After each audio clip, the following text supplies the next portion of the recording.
অসাধারণ একটা অনুভূতি, চমৎকার লাগছে। ফজরের নামাজের পর সকাল সকাল বাইক নিয়ে বের হয়ে গেলাম চমৎকার একটি দৃশ্য আপনাদেরকে দেখানোর জন্য।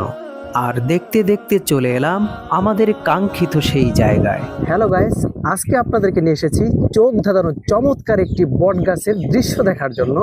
শতবর্ষী এই বটগাছটি যেভাবে ধরে রেখেছে বাংলাদেশের রূপ সৌন্দর্য, ঠিক সেইভাবে দিয়ে যাচ্ছে মহান রবের দেওয়া চমৎকার শীতল বাতাস।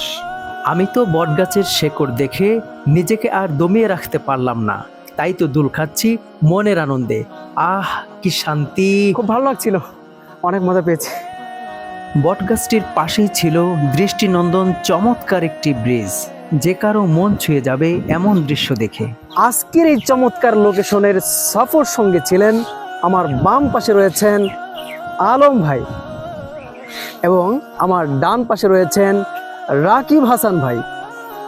আজকে আমরা সবাই মিলে চমৎকার এই দৃশ্যটি উপভোগ করেছি। এবার বেজে উঠল বিদায়ের ঘন্টা। নেক্সট ভিডিও দেখার আমন্ত্রণ জানিয়ে আজকের মতো এখানেই বিদায় নিচ্ছি। আল্লাহ হাফেজ।